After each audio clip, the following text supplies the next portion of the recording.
Hello and welcome to the latest edition of the NFL Experts podcast. I'm your co-host Dave Kress, and as always, I am joined by my partner Louis DB. What's going on? Football's back. It was a great week one, and I'm doing good, by the way. Doing good. All right, so let's dive into the first matchup, which came on the Thursday night game. Broncos against the Ravens. Interesting game. It looked out early that the Ravens were into it with the Vonta Leach touchdown with them. Payton comes out, throws 462 yards. 407 touchdowns later. Yeah, 7 touchdowns later, and we're talking here, and the Broncos win. Yeah, the Broncos ran away with this game. I expected it, just not that many points, and all passing touchdowns for the Broncos. Interesting to see what they did with the running game. Mostly no Sean Moreno. Ronnie Hillman got some carries. I mean, this team's electric and is going to be a Super Bowl contender. And I think the Ravens now with Jacoby Jones being hurt, they have a long way to go. I think they're going to have a rough season. Yeah, I can agree with that, but I do think they'll bounce back next week. All right, so let's go to the next week. We'll go to the next matchup, New England versus Buffalo, which is actually surprisingly a really close game. Final score 23-21, Patriots over Bills. Dave, talk a little bit about your Bills and how they looked and compared to the Patriots in this really close AFC East divisional matchup. Yeah, the Patriots pulled out an upset win over the Bills, and it started out. I believe the first drive the Patriots they punted. Yeah. And then C.J. Spiller fumbles, leads to a touchdown for the Patriots. Pass to Julian Edelman. Then Gostkowski has a field goal for the Patriots, making it 10-3. Then not yet. Then Stephen Ridley, he's got a hole up the middle. He takes the ball and he slips. Mm-hmm. Ball pops out. And then Bill's safety Denoris Searcy picks the ball up and runs it back 77 yards for the touchdown. Then Ridley's benched for the rest of the game. Surprisingly. Well, I mean, no, even though he's had fumbling problems, I just don't think he should have been benched all that much. All right. To my opinion. All right.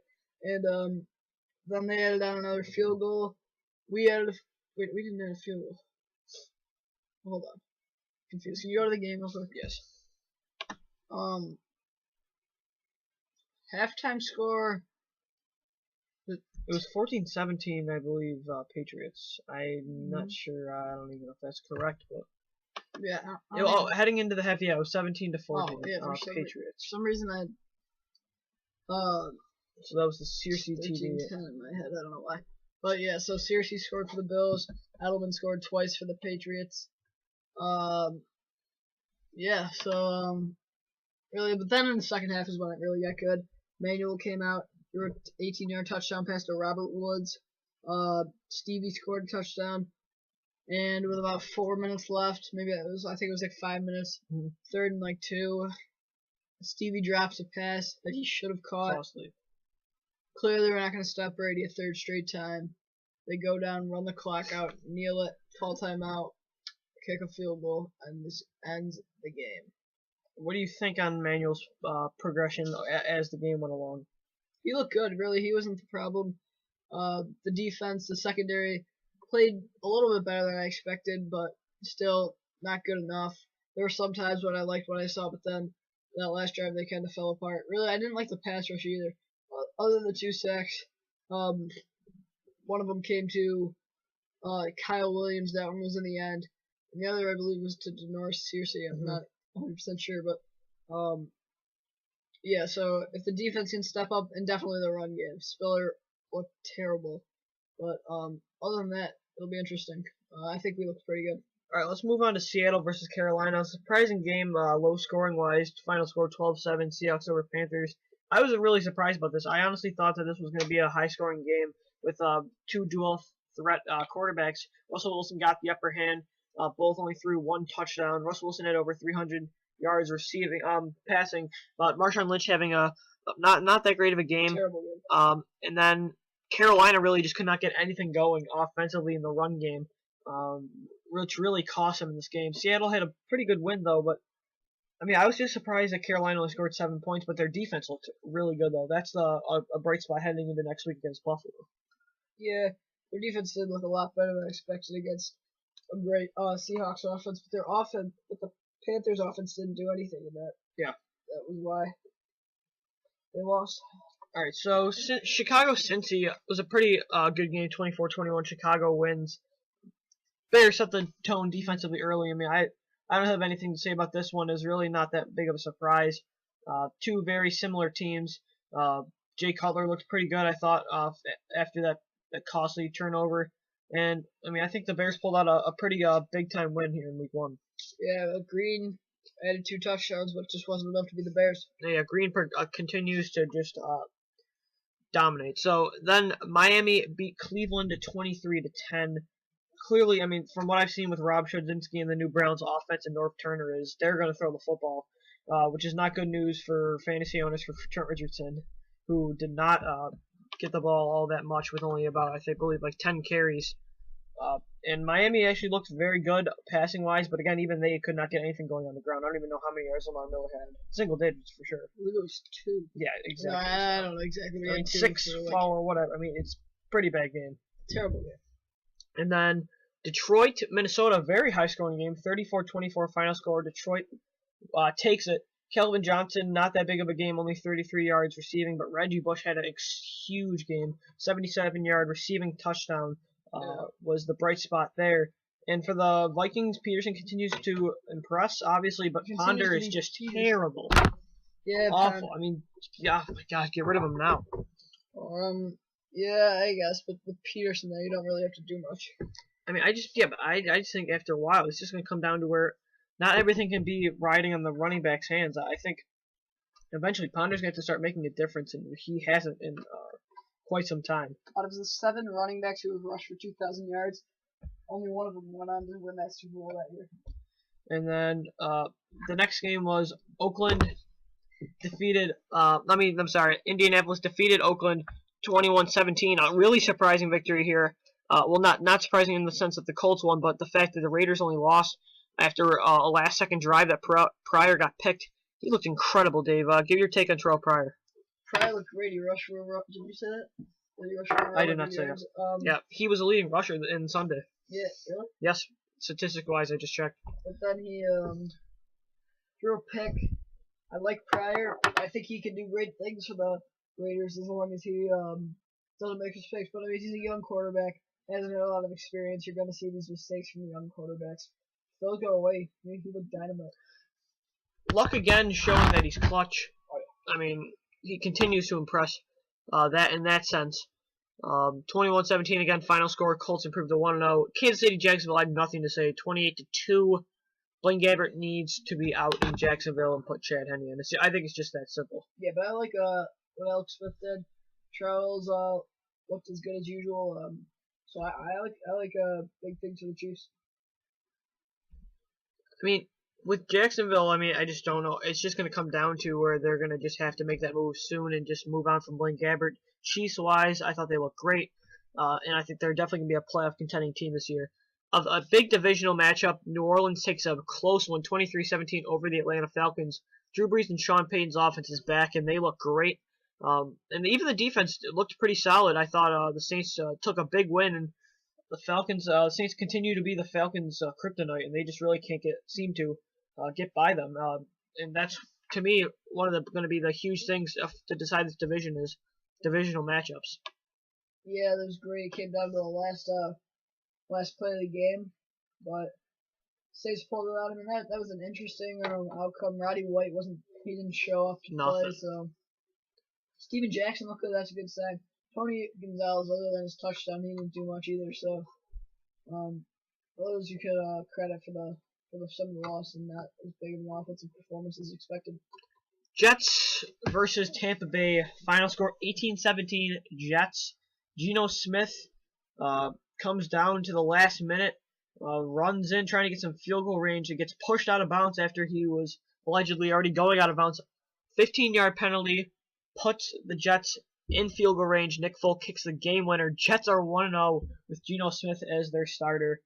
Yuck. Yeah, that is the stupidest call I've ever seen. The defender is lunging towards Geno Smith before he's out of bounds. What is he supposed to do? He can't move when he's already in the air. it's impossible for him to move, kind of like the Clay Matthews hit. That would have been another 15-yard penalty if there wasn't that big scuffle and got the penalties offset. He jumped towards him and then he went out. Is he supposed to assume he's gonna go out and let him? Hopefully he goes out, but he could easily just turn upfield and go into the He end didn't zone. dive at him. That was the Clay Matthews. He pushed him out of bounds. Well, yeah, but he was lunging right forward. next to him. Geno Smith was not going forward. He was running sideways to the out of bounds mark. He was lunging towards it. Defenders, when they see quarterbacks, they know they're going to be running out of bounds. When you see them heading towards it, you don't push him when he's already going out. So it was right there. It wasn't like where he was right near the hashes, but he gets pushed and then he falls out of bounds. He was on his feet out of bounds. So you're telling me he's supposed to assume he's going to go out? He was already out of bounds. His foot was not. right over the white line. Yeah, but he was already right lunging there. towards it. He was lunging. There wasn't a single way Geno towards Smith it. was staying in. Yeah, there wasn't a single way of him to stop himself from hitting him. Yes, there was. He didn't dive at him. He pushed him. He didn't dive. He lunged towards him. He couldn't have. He was running, and he pushed him. That was on his own control. Well, yeah, but he couldn't have moved. Either way, it's pathetic that the Jets beat the Tampa Bay Buccaneers. Next score, Tennessee beats Pittsburgh 16-19, but the big news in that game is Steelers center Mike Pouncey will be out for the year as he has torn ligaments in his knee. Huge blow for the Steelers, who even at the time already had a struggling offensive line, and now this just, puts him out of it. Really bad news for the Steelers, but the Titans' defense looked great. And I thought the Titans have a lot to learn, some good things taken away from this game, but the Steelers, they're in some deep trouble already after week 1. Still your Super Bowl pick? No. Yeah, that's quick. Next game, this is an interesting one. Colin Kaepernick and the San Francisco 49ers were caught in a shootout with the Green Bay Packers. Final score 34-28. 49ers over Packers. I already know what you're going to go to, so why don't you just do it? Kaepernick had a great game. I was expecting 32 points for fantasy, by the way. I guess he great can. Game. He's gonna come out. The question is, could he do it again? Looks like he can. Aaron Rodgers is still Aaron Rodgers. That was insane play. Jordy Nelson on what a catch. Oh my God, yeah, great. But yeah, it was definitely. Maybe if I had to choose which one was more clean, the Clay Matthews was. But there was nothing he could do. He dove at him when Kaepernick was in bounds. He literally dove at him. So there's nothing he could have done. He couldn't have changed his path. He can't fly. So what are your thoughts? Do you think that should have been a penalty? Yeah. Why? Because Kaepernick's foot was out of bounds and he dove at him. It was not. Look at where he was when he hit him. Okay. His foot is out of bounds and he's not even off the ground He's yet. lunged He's towards not him. off the ground. Can't stop. He is not off the ground. He's going and his out. foot's out of bounds. That is bull. Clay Matthews has eyes. He can see he's out of bounds. There's no possible way he can turn back in. He has all his momentum going towards him. He wasn't even off the He field. couldn't have moved. No. A picture is so much different than the actual thing and how fast it happens. Alright, let's move on. Rams versus Cardinals, a big game. 27-24 final score. Rams take it by a field goal. Legatron, Greg Zerloin gets the game-winning field goal. Whatever. Carson Palmer throws Larry Fitzgerald 2 passing touchdowns. Good things to take from the Cardinals, but again, a very close game that came down to the final play. Rams looked very good. Running the ball, I thought Darrell Richardson is definitely the guy, even when Pete comes back. The defense looks great, but this is a 4-way race in the division. I totally think, according to NFL's Dave Damashek, the Rams are going to the NFC Championship game. But I thought it was actually a really good game, and I'm impressed with both of these teams early. Yeah, I like the Rams better than the Cardinals, so it's not a shock at the outcome. But Palmer did good, and I guess people were right that Palmer's going to lift Larry Fitz back. Apparently, well, anything but Ryan Lindley. And then the final game was a Sunday night. Very interesting one. The final score was 36. Dallas takes it over the Giants. Turnover frenzy that it was in Dallas. David Wilson ending with 2 fumbles. Gets benched by Tom Coughlin heading into the second half. Terrell Scott ended up finishing the night. Eli Manning and Brandon Myers had a quick touchdown at the end, but did not have enough time. Could not recover the onside. The Cowboys look great. The Giants have a lot to do defensively. Secondary-wise, they did not look very strong. Tony Romo gave a bit of a scare getting hurt, but I think this division is 4-way race and it's totally up in the air. Well, Giants secondary takes another hit. Prince Mukamara goes out with a concussion. They just can't catch a break. But yeah, Manning came out, threw 2 picks in the first half. So really, and then Wilson, he really has got it Ugh. under control. The Giants said they're going to test Darrell Scott that game, and my guess is they'll test the market and see who they can get. Maybe they got like Cedric Benson or something. Maybe Michael Turner. Probably not. And then another thing too is if Andre Brown though is there, I don't think Dave Wilson's even in that red zone taking that snap. Oh, he won't be. I mean, But exactly. still, So again. I know, I understand, but I mean, it's awful for Wilson. He's had fumble problems heading in, even back in his early years of college. I mean, it's just tough for him. And that fumble in the red zone, it wasn't like a red zone play. No, I know what you mean. Yeah, I mean, I think they have no other choice but to stick with him, and I think he has great upside, and there's no need to get rid of him. But I mean, this is a serious problem that needs to be addressed. So that's that, and then tonight, 2 games on the schedule: Washington Redskins versus the Philadelphia Eagles in Washington, and then San Diego versus Houston. I'm gonna talk a little bit about the Eagles Redskins. This is going to be a shootout. Huge matchup for these really high-flying offenses. And then, I mean, I just think that the Eagles are. I think it's going to be difficult to stop them. I think RG3 is going to have a big game. I think the Eagles need to make him uncomfortable and blitz him. I think some people are saying that's not the best because RG3 was one of the best quarterbacks last year passing-wise when it came to being blitzed. Vic says that this offense is going to be the fastest you've ever seen, tempo-wise on an offensive side, and I believe him. I think the key here is LeSean McCoy, but Michael Vick's got to limit the turnovers. That's what's really going to come down to this final score is who makes the least amount of mistakes is going to end up coming up on top, and who makes the most defensive stops. I think it's going to be a great game, and again, this division is totally up in the air. Eagles versus Redskins very evenly matched. But again, it's in the secondary. Kerry Williams needs to keep his head cool and not get into any fights, and because the Redskins are going to be attacking his side as well as Bradley Fletcher. That's their weak link on the defensive side. Patrick Chung's going to have to be huge. I think this is going to be a great game.